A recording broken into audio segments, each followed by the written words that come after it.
오늘 함께 볼 하나님의 말씀 같이 찾아보겠습니다. 오늘 함께 볼 하나님의 말씀은 창세기 6장 9절에서 22절까지 말씀입니다.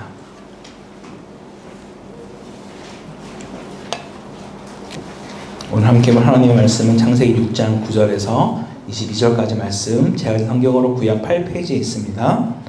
다 찾으셨으면 한 절씩 교독하고 마지막은 합독해서 읽겠습니다. 제가 먼저 6장 9절 읽겠습니다. 이것이 노아의 족보니라. 노아는 의인이요 당대의 완전한 자라. 그는 하나님과 동행하였으며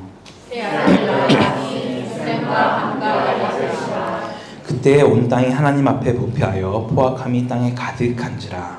하나님의 족보는 땅이 부패하였으니 이는 땅에서 모든 혈육 있는 자의 행위가 부패하였더라. 하나님이 노아에게 이르시되 모든 혈육 있는 자의 포악함이 땅에 가득함으로 그 끝날이 내 앞에 이르렀으니 내가 그들을 땅과 함께 멸하리라. 너는 부패를 당하고 너를 위하여 방주를 만들 때 그 안에 하늘을 막고 역청을 그 안에 계시라. 내가 만들 방주는 이러하니 그 길이는 300규빗, 너비는 50규빗, 높이는 30규빗이라. 거기에 창을 1에서부터 한 규빗에 내고 그 문을 옆으로 내고 3층하 3층으로 할지니라. 내가 홍수를 땅에 일으켜 무릇 생명의 기운이 있는 모든 육체를 천하에서 멸절하리니 땅에 있는 것들이 다 죽으리라. 그러나 너와는 내가 내 언약을 세우니 너는 내 아들들과 내 아내와 내 며느리들과 함께 방주로 들어가고 혈육 있는 모든 생물을 너는 각기 암수 한 쌍씩 방주로 이끌어들여 너와 함께 생명을 보존하게 하되 새가 그 종류대로 같이 그 종류대로 땅에 있는 모든 것이 그 종류대로 각기 그 주인에게로 나아가니 그 생명을 보존하리라. 너는 먹을 모든 양식을 내게로 가져다가 저축하라. 이것이 너와 그들의 먹을 것이 되리라. 노아가 그와 같이 하여 하나님이 자기에게 명하신 대로 다 준행하였더라. 아멘. 우리 지난주에 이어 이번 주도 창세기 6장을 함께 보고 있습니다. 제목이 조금 비슷하지만 다르죠. 심판의 이유라는 제목에서 심판에서 구원으로 라는 제목으로 바뀌어졌습니다. 보통 구약의 하나님을 생각할 때 우리는 신약과는 좀 다른 모습 때문에 많이 놀라기도 합니다. 신약에서는 뭔가 사랑의 하나님과 복 주시고 안으시고 용서하시는 이런 하나님처럼 느껴지는데 구약에서는 너무나 좀 무섭게 느껴질 때가 많기 때문이죠. 헤렘이라고 하여서 모든 그런 종족을 멸하시기도 하고 그 민족 자체를 다 쓸어버리는 경우들이 있기도 합니다. 오늘 이 본문 6장에서도 지난 시간에 보았지만 창조한 사람을 내가 지면에서 쓸어버리겠다라고 하는 이런 모습을 볼 때 우리는 과연 이 하나님이 내가 믿는 하나님이 맞나? 라는 생각을 하기도 합니다. 그리고 지난주 우리가 나눴던 심판의 이유 혹시 그 세 가지가 기억나십니까? 첫 번째로는 더 이상 이들이 하나님을 섬기지 않고 세상을 섬기는 자가 되었다라는 것이 첫 번째 이유였습니다. 둘째는 자신뿐만이 아니라 이제는 그 자신의 그 자손들도 경건한 자손들을 재생산하지 못하는 자리까지 나아가게 됐다라고 말을 했습니다. 사람의 딸들과 결혼하여 사람의 자녀들이 나오니 계속해서 세상의 이름을 알리려고 하는 그런 자들이 태어났다라고 말씀드렸죠. 그리고 세 번째로는 이들의 마음과 생각과 모든 계획이 항상 악한 전적 부패의 자리까지 그들이 나아갔다. 더 이상 하나님을 찾거나 이런 상황이 아니라 완전 모든 것이 부패한 상태로 나아갔기에 주님은 심판할 수밖에 없었다라고 말씀드렸습니다. 여러분, 우리가 늘 놓치는 것 중에 하나는 하나님께서 이런 인간들이 이렇게 될 때까지 놔두지 않고 좀 붙들어 주시면 안 되나? 왜 굳이 하나님 만드신 사람들인데 좀 그런 길로 가지 않도록 좀 막으시면 안 되는 거였나? 라고 생각들을 많이 합니다. 그래서 우리는 때로는 우리 가운데 뭔가 일어나지 말았어야 할 그런 일들, 뭐 최근에 그 뉴스를 보니까 그 최상병 이해가 계속해서 아직까지도 많이 진행되고 있더라고요. 그런 상황에 좀 그런 친구들이 빠지지 않도록 건져주실 수는 없었나? 라는 생각들을 우린 때로는 신을 믿으면서 신인데 왜 그런 걸 못하지? 라는 생각들을 하기도 합니다. 그런데 반대로 내가 뭔가 하고 싶은 상황 가운데 있었을 때는 절대 나를 막아서는 안 되죠. 갑자기 눈앞에 어떤 상자에서 발견했는데 주인이 없어. 근데 황금이야. 내가 가져갈 수 있는 만큼 가져갈 수 있어. 그럴 때 막 내 의지가 묶여지고 막 손이 막 뒤로 가고 이러면은 막 입에서 무슨 막 할 수 없는 말들이 막 나오겠죠. 네. 그럼 내가 정말 이 땅에서 정말 저 사람과 함께 숨쉬고 싶지 않아. 이런 사람이 어떻게 될 때는 뭔가 좀 뭐라도 되면 좋겠고 이런 생각들이 우리한테 끊임없이 있을 수 있다는 거죠. 우리가 마치 자유의지에 대해서 이런 착각들을 많이 할 때가 많습니다. 내가 원치 않는 상황에서는 그 자유의지가 없어졌으면 좋겠고 내가 원하는 상황에서 내 마음대로 했으면 좋겠다라는 게 계속 상충되죠. 하지만 하나님 어떤 분이십니까? 인애가 많으시고 자비가 풍성하시며 언제나 우리에게 모든 것들을 기다려주시고 우리를 인격적으로 대하시는 분이시죠. 그래서 하나님은 우리에게 자유의지라는 것을 허락하셨습니다. 그리고 이 선택은 인간이 한 거예요. 하나님이 이런 길로 몰아가신 적이 단 한 번도 없습니다. 이런 심판의 때마다 끝까지 하나님은 기다리십니다. 우리가 돌아오기를 원하는 그런 마음으로 말이죠. 하나님 소돔과 고모라를 벌하실 때도 그냥 심판하지 않으시고 아브라함에게 미리 경고하시죠. 마찬가지로 이 노아의 때도 마찬가지로 이 노아에게 경고하시면서 계속해서 돌아오기를 원하시고 우리에게 심판이 아닌 생명을 주려고 끊임없이 주님은 우리 가운데 말씀하고 있다라는 것입니다. 그래서 오늘 이들에게도 하나님은 이 노아를 그냥 보내지 않으시고 의의 파수꾼으로 세웠다라고 말합니다. 계속해서 노아를 통해 이들에게 경고하셨다라는 거예요. 그래서 이 홍수 이야기는 심판의 이야기로 끝이 난다라기보다는 하나님의 고통의 이야기입니다. 어떻게든 돌이키고 싶었는데 이들을 결국 심판할 수밖에 없는 그 하나님의 고통스러운 이야기가 이 바로 홍수 사건이라는 것이죠. 왜 오늘 이 홍수 이야기가 심판이 아니라 구원으로 끝이 나는지 함께 본문을 통해서 같이 살펴보고 우리에게 무엇을 말씀하는지 같이 살펴보도록 하겠습니다. 성경에도 보면은 9절부터 노아의 족보라고 말하는데요. 생각보다 노아의 족보에 대한 이야기는 그렇게 많은 것을 말하고 있지는 않습니다. 오히려 방주에 대한 이야기가 더 많이 다루어지고 있죠. 이 족보라는 단어가 톨레도이라는 히브리어 단어를 쓰는데 이것은 족보라는 말 외에도 역사 혹은 사적이라는 말로 쓰여지고 있습니다. 그래서 오늘 이 이야기를, 이 방주에 대한 이야기를 풀어놓은 것이죠. 자, 노아의 시대가 어떠했다고 성경은 말하고 있습니까? 우리 11절, 12절을 다시 한번 같이 읽어보도록 하겠습니다. 시작. 그때 온 땅이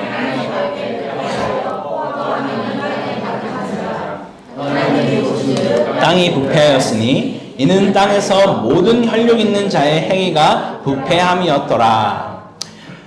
그때 온 땅이 부패하고 포악함이 땅에 가득했다라고 말합니다. 이 포악함이라고 말하고 있는 단어는 히브리어로 하마스라는 단어인데 아주 폭력적인 것을 말합니다. 아마도 성적으로 타락한 것 그 위에도 폭력이 정말 난무하는 그런 세상이 되었다라고 말하고 있는 것 같아요. 라멕이 그냥 지나가다가 기분이 나빠서 사람 막 죽였죠. 그런 상태가 지금 이러한 상태가 되었다라고 말하고 있는 것 같습니다. 여기서 놀라운 것은 이런 모든 포악하고 부패한 일들이 11절에 하나님 앞에서 일어났다라고 말하는 거예요. 다시 말하면 하나님 면전에 이 모든 일이 일어났다라고 성경은 우리에게 말하고 있습니다. 그래서 12절에 뭐라 말씀하시죠? 하나님이 보신즉 내 하나님 면전에 있으니 모든 것을 보셨다라고 성경은 말하고 있는 거예요. 우리가 항상 놓치는 부분이 바로 이런 부분이 아닐까요?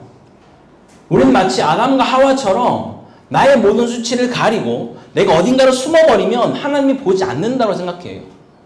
하지만 성경은 그렇게 말하고 있지 않습니다.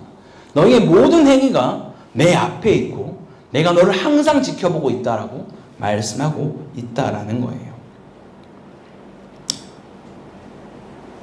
이렇게 모든 것을 잘 잊으면서 마치 제 가운데 그 사랑에 빠져있는 그런 모습은 목회자인 저조차도 예외가 아닌 것 같습니다. 늘 깨어서 하나님을 섬기고 나아가야 되는데 잠시나마 또 방심하면 옛사람의 습관을 따라서 살려고 하는 그런 우리의 본성이 끊임없이 우리 안에 새 사람과 싸우고 있다라는 것이죠. 그런데 이런 상황 속에서도 다른 이들과는 좀 전혀 다른 놀라운 모습을 한 사람이 나오게 됩니다. 그게 바로 13절인데요. 같이 13절 함께 읽어보겠습니다. 시작. 하나님이 노아에게 이르시되 모든 혈육 있는 자의 포악함이 땅에 가득함으로 그 끝날이 내 앞에 이르렀으니 내가 그들을 땅과 함께 멸하리라. 네, 여기 지금 뭐라고 말씀하나요? 하나님이 노아에게 이르시되 아무도 주님의 그 마음을 뭔가 몰라주고 듣지 않는 그 상황에서 정말 자기의 뜻대로 음란하고 폐역하고 폭력적인 삶을 살아가는 그때에도 단 한 사람, 하나님의 말씀을 듣는 이가 있었다라고 말하는 거예요. 그래서 그 하나님이 노아에게 말씀하여 이르시되 라고 말하는 것이죠. 노아는 하나님의 말씀을 듣고자 애를 썼다라는 거예요. 아까 말씀드린 것처럼 어떤 것을 말씀해 주시죠? 하나님 노아에게 이 마지막 끝날이 다가왔다라고 말합니다. 항상 하나님은 심판하실 때 갑자기 그냥 확 심판하지 않으십니다. 아까 얘기했던 소돔과 고모라처럼 그 아브라함에게 너희의 가족들을 챙겨서 빨리 떠나라. 내 이 땅을 심판할 것이라고 미리 경고하시죠. 그리고 그냥 그렇게 경고로 또 끝나지 않습니다. 아브라함이 주님 제발 의인 50명만 있으면 여기를 용서하실 겁니까? 아니 40명, 30명만 계속해서 하는 거를 그래 찾아봐. 오케이 찾아봐. 계속해서 기다리십니다. 마찬가지로 노아에게도 끝날을 말씀하셨지만 방주를 깃는 그 기간 동안 계속해서 기다리십니다. 그리고 그 노아를 주님이 어떻게 세우셨다 말씀드렸죠 아까? 우리 베드로후서 2장 5절을 같이 한번 볼까요? 시작. 예 세상을 용서하지 아니하시고 오직 의를 전파하는 노아와 그 7 식구를 보존하시고 경건하지 아니한 자들의 세상에 홍수를 내리셨으며. 여러분 보이십니까? 하나님은 이 자기가 창조한 백성들을 그냥 아무렇지도 않게 쓸어버리려고 했던 그런 마음이 아니라는 거예요. 그랬으면 바로 그냥 심판하셨으면 됐습니다. 굳이 의의 파수꾼이 노아를 세울 필요도, 뭔가 방주를 짓는 기간도 방주 그냥 툭 떨어뜨려 주시면 되잖아요. 근데 계속 기다리신 거예요. 왜? 돌아오라고. 제발 돌아오라고. 노아는 방주만 지었던 게 아닙니다. 여러분 마지막 때가 되었습니다. 여러분 돌아오셔야 돼요. 그럼 심판의 때가 임했습니다. 라고 끊임없이 외치는 의의 파수꾼으로 있었다라고 성경은 말합니다. 만약 그 경고를 듣고 그들의 삶을 돌이켰다면 이들에게 끝나는 어떤 날이었을까요? 정말 절망적이고 멸망하며 심판받는 날이었을까요? 아니요. 노아처럼 생명의 날이고 구원의 날이며 새로운 구원의 역사가 시작되는 날이 바로 그 끝날이 되었을 것입니다. 바라건대 우리 중에도 그 누구라도 우리에게 다가오는 그 끝날이 심판의 날이요 절망의 날이 아니라 구원의 날이요 영원한 생명을 누리게 됨을 다시 한번 확인하는 복된 시간 되기를 간절히 소망합니다.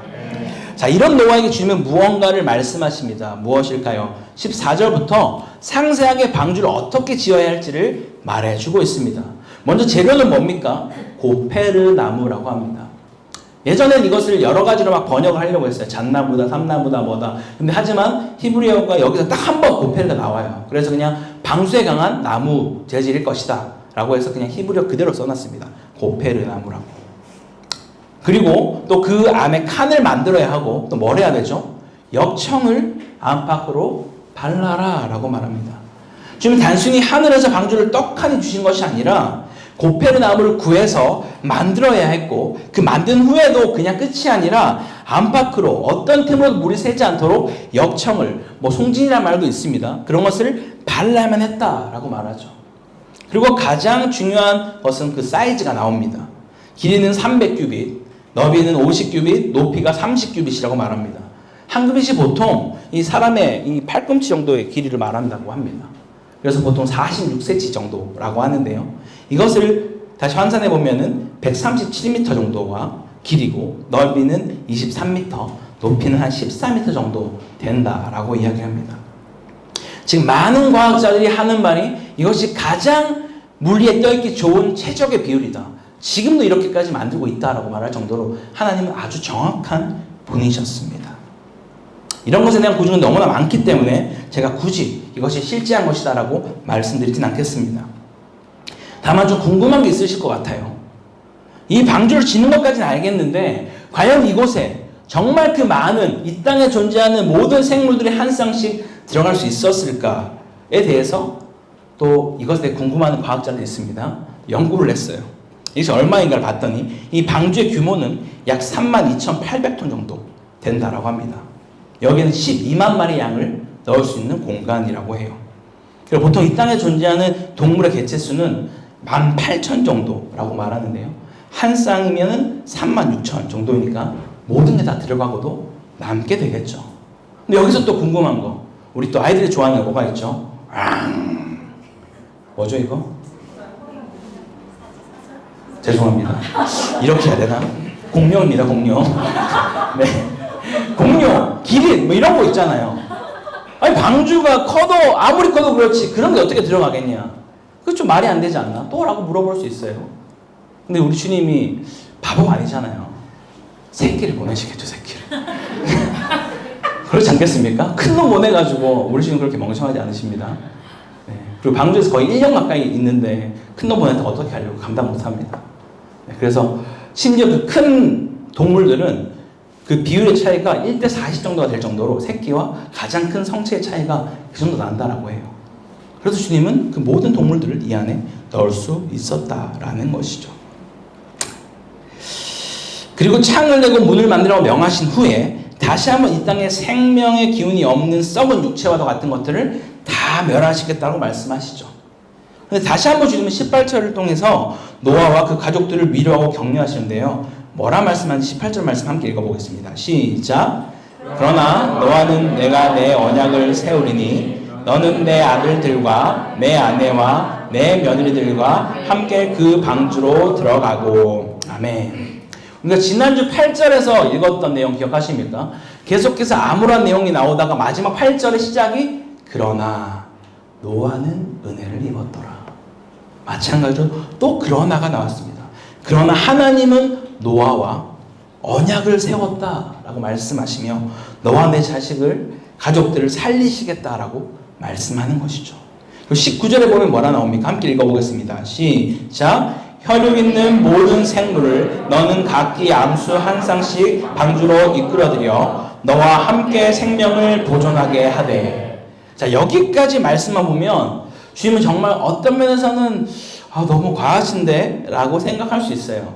우리 물론 뒤에 내용까지 알고 있기 때문에 괜찮지만 처음에 막 노아가 이 얘기를 들을 때 아니 방주 만드는 것까지는 괜찮은데 어떻게 이 땅에 있는 모든 동물들의 한 쌍씩 내가 데려올 수 있지? 노아가 그때 그 말만 듣고 한숨 쉬며 뛰쳐나갔다면 방주를 탔을까요? 그 수많은 18,000 종류의 동물들이 한 쌍씩 잡아온다고 정신이 없었을 겁니다. 그런데 주님은 거기까지 말씀하지 않으시죠. 20절에 보니 뭐라 말씀하시죠? 우리 같이 볼까요? 시작. 새가 그 종류대로 가축이 그 종류대로 땅에게는 모든 것이 그 종류대로 각기 둘씩 내게로 나아오리니 그 생명을 보존하게 하라. 아멘. 지금 주님은 이 모든 생명들이 각각 알아서 지금 노아의 방주 앞으로 나아가게 하겠다라고 말씀하시는 거예요. 우리 여기서 한 가지 발견할 것은 주님은 항상 우리에게 뭔가 거창한 것을 시키지 않습니다. 뭔가 거대하고 위대한 일들 너희가 행하라고, 출애굽하는 백성들이 너희가 홍해를 가르라고 말씀하지 않았고 거기를 걸어가라 말씀하셨죠. 이 동물들을 네가 모으라 말씀하지 않으셨고 들어가는 걸 지켜보라고 말씀하신 거예요. 그런데 우리는 가끔 하나님의 말씀을 더 깊이 있게 마지막까지 듣지 못하고 하나님 마치 나에게 어떠한 부담을 준 것처럼 생각하고 그 주님을 떠나서 그 주님께 나아가지 못하는 경우가 너무나 많다라는 거예요. 이 이스라엘 백성도 분명히 출애굽하여서 너희가 해야 될 단 한 가지는 나를 섬기는 것이다 라는 얘기를 그는 끝까지 듣지 못했어요. 그래서 우상을 섬기고 40년 동안 방황하는 그런 삶을 살게 되죠. 베드로도 마찬가지입니다. 예수님이 자기가 줄 것을 예언하시면서 내가 다시 부활할 것이라고 분명 말씀하였는데 그 이야기는 들리지 않았나 봐요.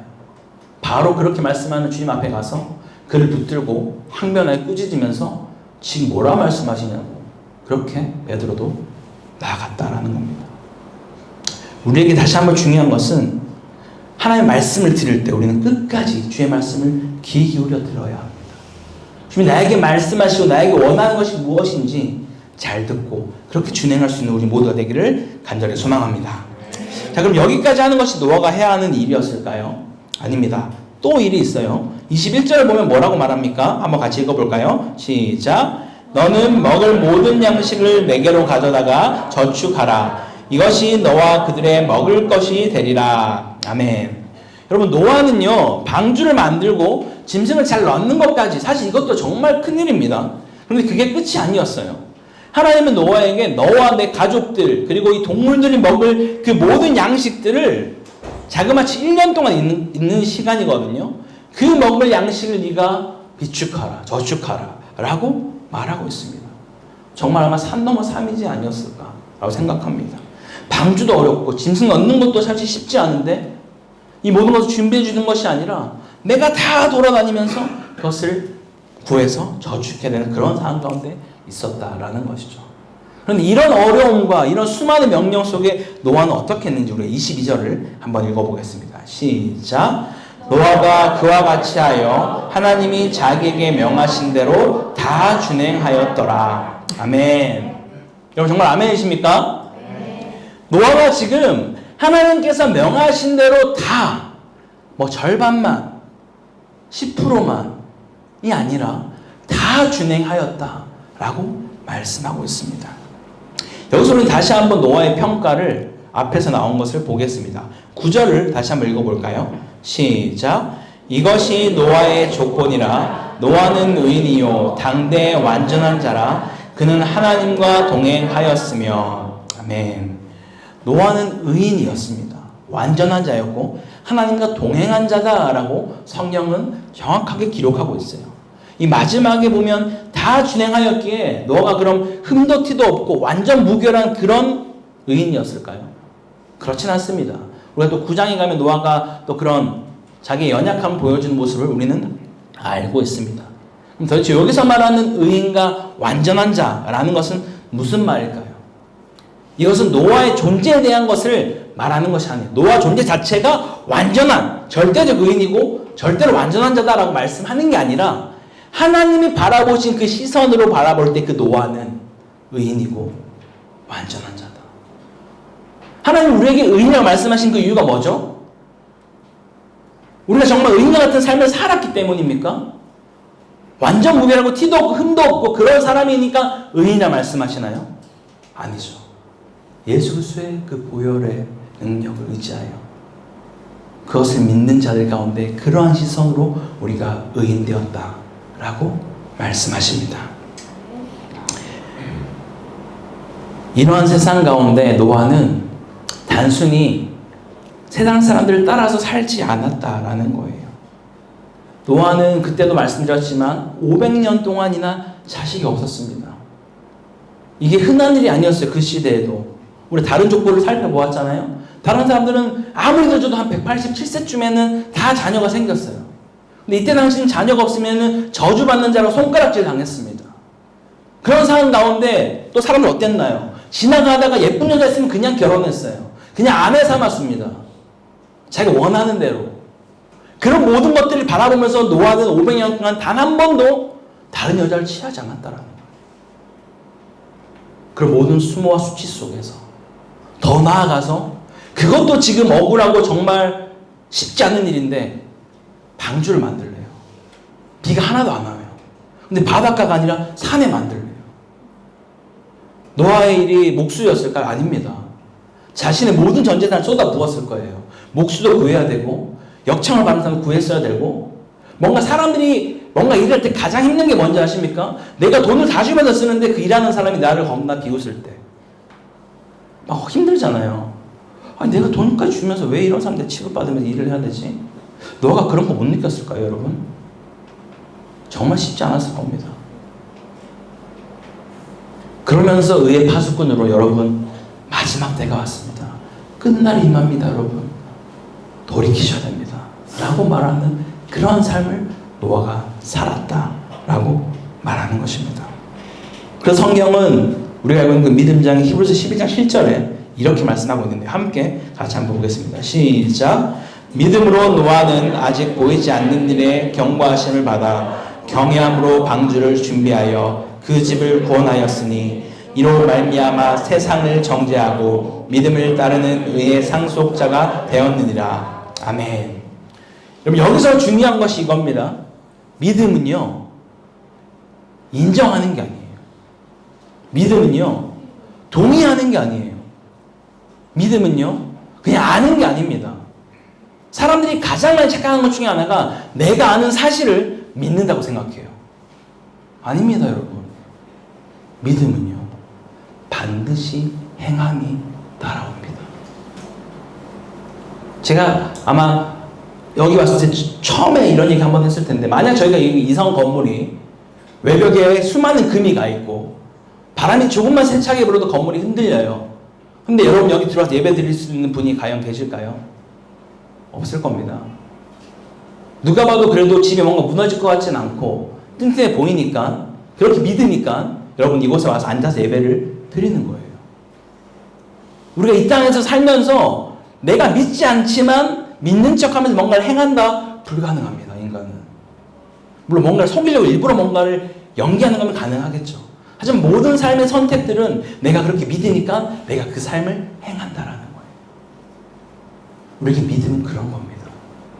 노아에게 믿음은 단순히 네, 하나님 인정합니다. 네, 그렇게 하시죠. 다 아니었다라는 거예요. 사람들이 손가락질하고 쟤 지금 뭐 하는 짓이지? 방주를 왜 지어? 라고 말한다 할지라도, 아니, 내가 믿는 하나님 분명히 이렇게 말씀하셨어 라고 묵묵히 인물들과 함께 못질을 하며 함께 역청을 바르고 마지막 때까지 그 믿음의 길을 걸어갔다라는 겁니다. 그렇게 하나님을 경외하는 자였기 때문에 노아는 이러한 평가를 받을 수 있었다라는 것이죠. 이러한 믿음의 행보를 또한 우리 또한 걸어갈 수 있는 우리 모두가 되기를 간절히 소망합니다. 사랑하는 코타키나발루 한인교회 성도 여러분, 오늘 우리는 노아가 방주를 만드는 사건에 대해 살펴보았습니다.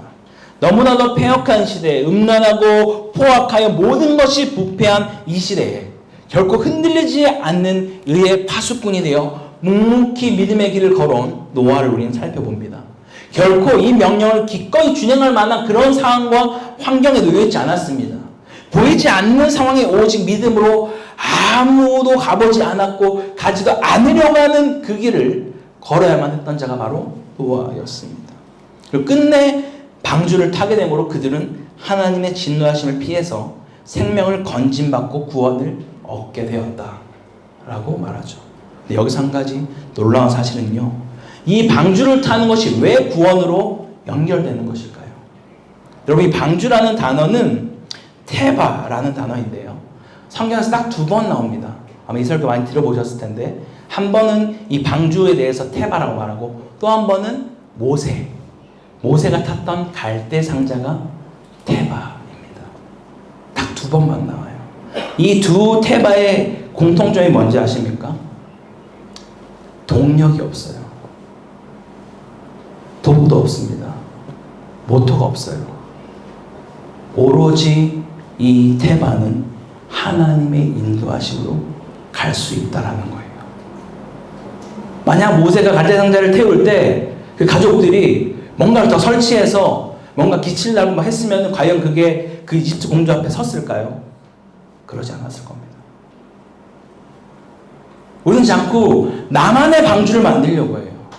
내가 안정적으로 있을 수 있는 그 무엇을 해서 내가 원하는 대로, 내가 원하는 속도로, 내가 원하는 방향으로 가려고 하는 때가 너무 많다라는 거예요. 하지만 성경은 이 구원의 방주의 시작은 하나님께 나의 모든 것을 맡기는 데 있다 라고 말씀하십니다. 할렐루야. 네. 여러분, 정말 이 구원의 방주에게 우리의 생명을 내어 맡긴 것처럼 우리의 가정도, 여러분의 삶도, 우리의 교회도 그 구원의 방주에 맡겨서 내 힘과 내 능력으로 어떻게 내보려고 몸부림치는 것이 아니라 하나님은 어떻게 나를 살리고 구원하셔서 내 삶을 이끌어 가시는지 매 순간 경험하게 되는 복된 인생들 되시기를 주임으로 간절히 축원합니다. 우리 함께 같이 기도하겠습니다. 하나님 아버지, 우리 이 시간 말씀을 통하여서 이 홍수가 지금까지 그냥 하나님이 이 땅을 더 이상 볼 수 없어서 내 다 쓸어버리려고 그냥 심판한 것만으로도 생각하였는데, 주님, 그것이 아니라 제발 돌아오라고, 제발 돌아오라고, 내가 너희를 구원하기 원한다고 말씀하시며 경고하시고 노아를 통해 다시 한번 말씀하시며 돌아오기를 기다리는 그 고통의 시간을 보냈던 하나님의 사랑의 이야기인 것을 이 시간 보게 됩니다. 아버지, 여전히 지금도 우리를 향해서 그런 마음으로 애타게 기다리고 있는 주의 마음을 우리가 알게 하여 주시고, 더 이상 내가 만든 그 방주에 우리의 삶을 맡겨서 좌절하고 낙마하고 쓰러져서 살아가는 자가 아니라 나의 삶을 온전히 주님께 그 키를 맡겨드려서 주님이 끄신 그 삶의 자리 가운데 그 가정으로, 그 직장으로, 그런 교회로 우리가 살겠습니다라고 고백하는 그런 인생들로 우리 붙들어달라고 우리 시간 주님 앞에 간절히 기도하며 나가겠습니다. 함께 기도합니다. 하나님 아버지 감사합니다. 아버지, 오늘 이 시간 우리가 또 이 말씀을 통하여서 하나님이 홍수의 심판이 단순히 그냥 심판으로 끝난 것이 아니라 심판에서 구원에 이르는 것임을 우리가 함께 살펴보았습니다. 아버지, 정말 주님 끊임없이 우리 가운데 경고하시며 그런 죄악으로부터 정말 너의 인생 가운데 패역하고 음란하고 정말 포악한 자로 살아가는 그 삶으로부터 돌이켜서 내가 창조한 그 모습대로 살아가기 원하시는 그 아버지의 안타까운 마음을 우리가 알게 하셔서 우리의 삶 가운데에도 돌이켜야 할 그 삶의 영역에서 우리가 돌이키게 하시고 정말 살아계신 그 한 분 하나님을 바라보고 나갈 수 있도록 인도하여 주시옵소서. 주님, 그래서 자꾸 나의 성을, 나의 방주를 만들려고 내 힘과 내 능력과 나의 것들을 의지하여서 계속해서 넘어지고 쓰러지고 지쳐서 더 이상 일어날 수 없는 그런 상황 가운데 놓여지는 것이 아니라 이제는 우리의 구원의 방주 되시는 예수 그리스도를 일삼으로 그리스도께서 우리를 건져내시고 살리신 것처럼 주님께 우리의 삶을 내어 맡기며 나를 가장 잘하시는 그 주님 손에 우리의 삶을 온전히 내어드릴 수 있는 그런 인생으로 인도하여 주셔서 또한 우리의 가정도, 우리의 직장도, 우리의 교회도, 우리의 모든 공동체가 하나님 손에 이끌림 받아서 하나님의 그 동력으로만 움직일 수 있는 그런 인생으로 우리를 붙들어 주셨어서 더 이상 내 마음과 내 뜻으로 살지 않겠습니다. 주님, 우리의 상황 가운데 찾아오셔서 날마다 도전하여 주시고 하나님의 역사하시고 살아계심을 매 순간 보며 나갈 수 있는 복된 인생들로 주여 인도하여 주셨소서. 하나님 아버지, 이 시간 또 창세기 말씀을 통하여 어떤 특별한 인물이 아니라 그 인물을 통해 우리를 보게 하시며 감사드립니다. 아버지, 이 홍수의 사건이 그냥 심판인 줄 알았습니다.